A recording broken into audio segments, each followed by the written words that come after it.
It's a beautiful, clear day in Camden, South Carolina in October of 2016. Welder Corey Heron is leaving his wife's office when he spots something overhead so stunning, he starts live streaming it to Facebook. Nobody will believe me if I didn't do this live, but I want you to look at this cloud in the sky. Check that out. Hovering just above a nearby building is a cloud that looks unmistakably familiar. Is that not an angel or what?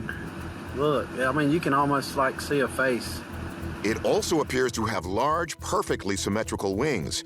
As Corey marvels at this cloud figure, it doesn't seem to move from this spot, and there's barely another cloud around. I don't know that I've ever seen with my own two eyes this type of cloud. This is my angel. With normal clouds, you would expect to see dissipation, but this image was persistent. What's interesting is this gentleman apparently had a tough time with an incident that had happened and was perhaps looking for a sign or needing some support. This sighting wasn't just transformative for Corey at a vulnerable time in his life. It was spiritually inspiring to many of the over 9 million people who watched his video. All right. Hope y'all enjoyed it as much as I did. The same year as Corey's sighting, a Gallup poll found that 72% of Americans believe angels exist. So is the video proof that they are indeed watching over us? Let's have our analysts test their faith in this idea. First, we determined if the cloud formation is particularly unusual. The thin, wispy characteristics of this particular cloud indicates that it's likely made of ice crystals. The light that's reflecting from it and passing through it isn't being reflected as effectively as if this was a cloud made of water. This is actually a process known as sublimation, where the ice crystals are turning back into water vapor and thus becoming invisible. So that kind of differential around a cloud can lead to pieces of it going away and forming interesting shapes. And as to how this cloud was able to stay still and maintain its angelic shape, there would need to be a few different things happening. For one, that the winds at that altitude are relatively calm, and so that the cloud is not being moved away quickly. I don't even think it's moved. Another factor would be that there is enough moisture in that layer of the atmosphere so that the different cloud particles don't disappear back into water vapor very quickly. Professor Hintz checks the weather conditions on that day to see if they are consistent with what we see in the video. There's actually a pretty broad high-pressure region over the eastern United States. The winds within a high-pressure region are often very calm, so that would actually set up the conditions to being calm enough that the cloud is able to hang around for a long period of time.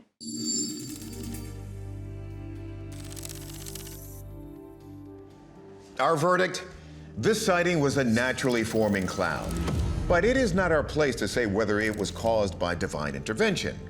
Those who believe in angels still see sightings like these as a sign, and we could all use a little help from above. We're in the countryside of central Scotland in February 2020. A local man named Derek Fable is braving the midwinter's day for a stroll. As I looked across the valley from where I was walking, I could see that waterfalls were not behaving as normal.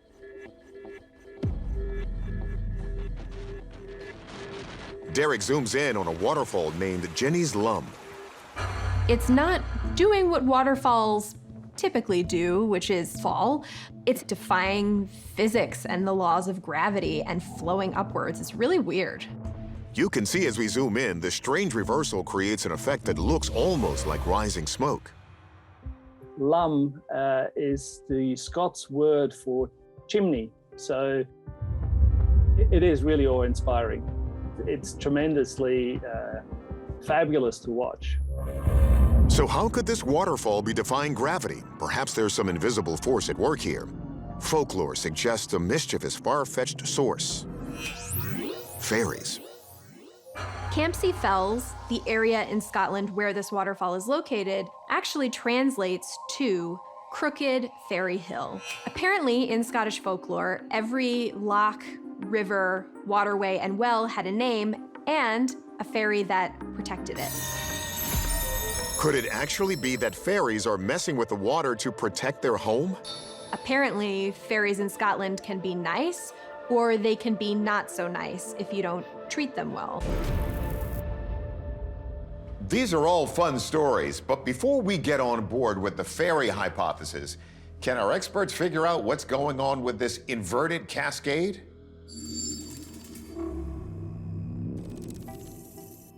First, has gravity somehow been altered?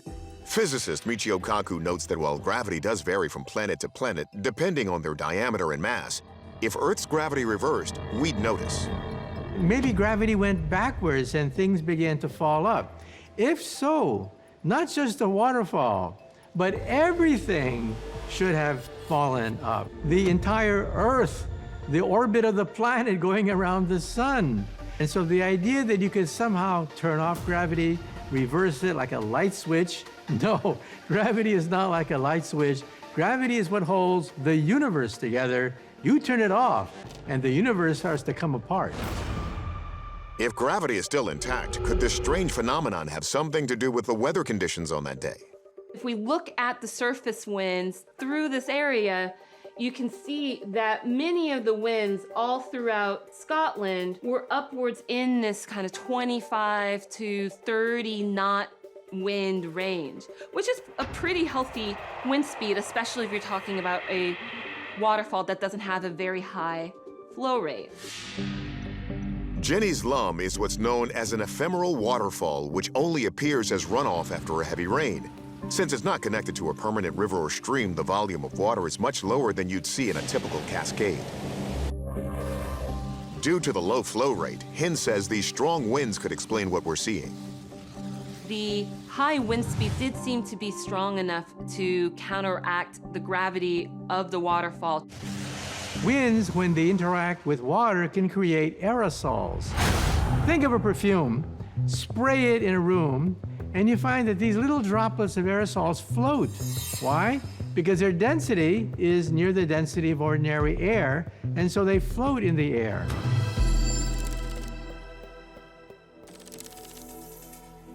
Our verdict?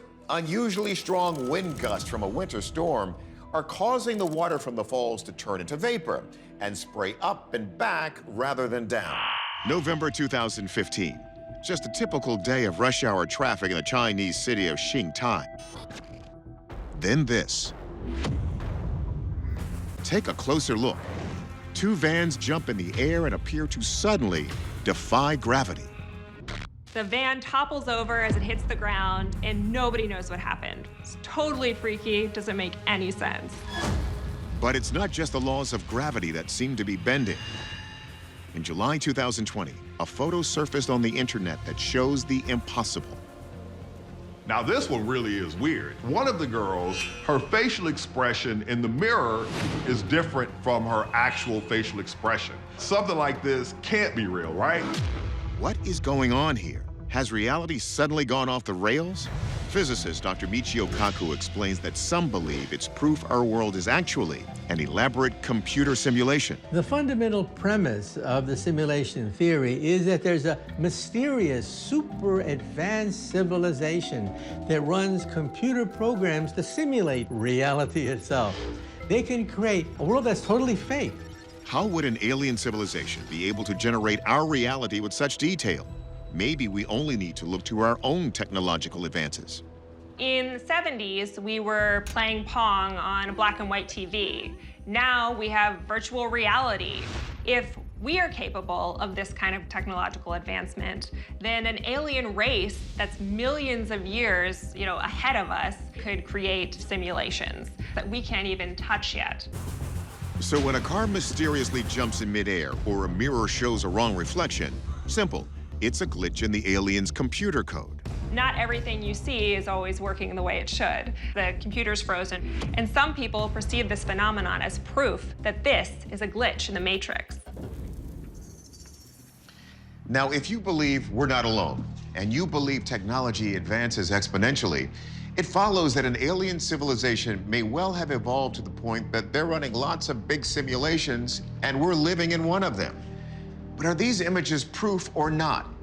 We first sent the bizarre video of the car to science writer and forensic video analyst Mick West. My first thought was perhaps there was some kind of water main break, and the water was rushing up underneath his car and pushing it up into the air. West zooms in on the video. There's clearly no water seen underneath the cars, but he does find a clue in how the van jumps in the air. It kind of jerks and then it's suspended. The only plausible thing that could hold up something like that is a rope or a cable or a chain. Okay, if we're looking for a cable or chain, I don't see anything. But West says take a closer look at the right-hand side of the screen. See that large vehicle between the two cars? There's a street sweeper going by, kind of about the same time that they get raised up into the air. West did some more digging.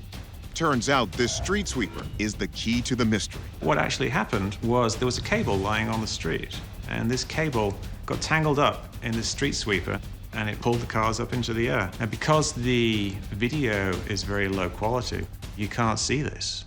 So chalk one up for everyday reality. But what about the photo of the girl in the mirror? We ask our other forensic video analyst, Michael Primo, to take a look. So I began my investigation by examining what's referred to as the metadata information. This particular image, I noted several consistencies with what I would expect to see as an original. I noticed no inconsistencies in the digital information. Primo confirms the file is a camera original, but could the face in the reflection have been digitally manipulated after the photo was taken? I look for any kind of inconsistencies in directionality of light, any kind of inconsistencies in the actual compression blocks, which is a X-ray version of the picture, which looks for areas of the image that have been copied over, duplicated, cloned, etc. Here's where it gets freaky. We would expect to see some sort of pasting of these two faces, but I do not detect any evidence of tampering of any kind. This is likely what actually was being documented in real life. So it turns out those cars and vans can be explained pretty simply. Our verdict there, a tangled cable. But the examination of that photo is rock solid. There was no digital trickery, and who knows? It could be evidence that this reality is not really real. Our verdict on the photo, unexplained phenomenon. It's May 2012 in South Ayrshire, Scotland. Engineer and professional trainer Chris Croft is traveling up from England with his wife. I did a bit of research on things to see in Scotland, and there was this thing called the electric Brae, and they said it's one of the weirdest things you'll ever see, and you have to see it. Chris and his wife arrive at the Brae, which in Scottish means hillside. He gets out of his car, but then his car does something remarkable. This is a car rolling uphill. The electric Brae. Let's have a look at it from the other angle. My first thought was, is it magnetism? Is it some weird gravity effect? Because it absolutely feels like that. How can things roll uphill? And Chris isn't the only one to capture this strange sight. This is crazy. In January 2020, travel journalist Bridget Barbara showed that not only cars, but also balls seem to roll up the slope of this roadway. So what's the deal?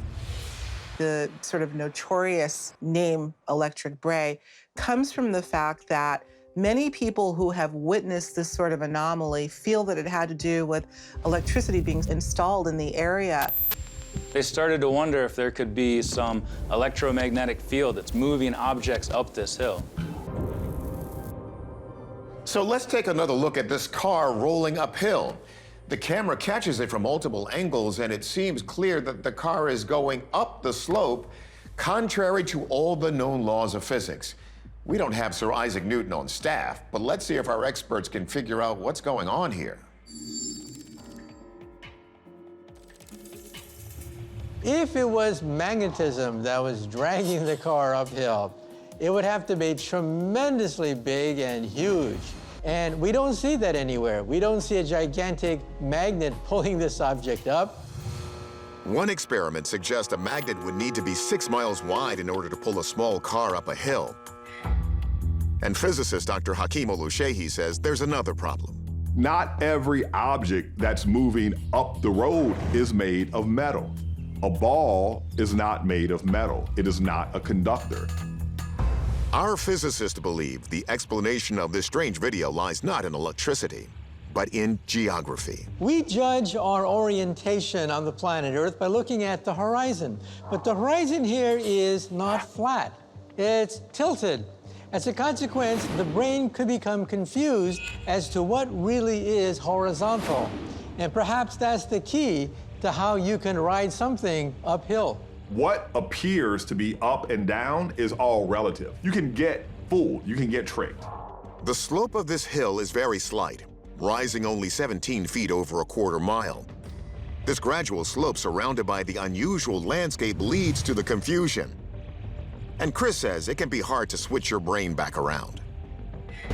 I was saying to myself, looking down this hill, this is actually uphill, and it must be just the shape of the mountain behind that's making me feel that. But I couldn't flip it in my mind. Our verdict, this is an optical illusion. The surrounding landscape makes what's going down look like it's going up. Scientists say our brains take in so much information that in filtering some things out, they can make us see things that aren't real.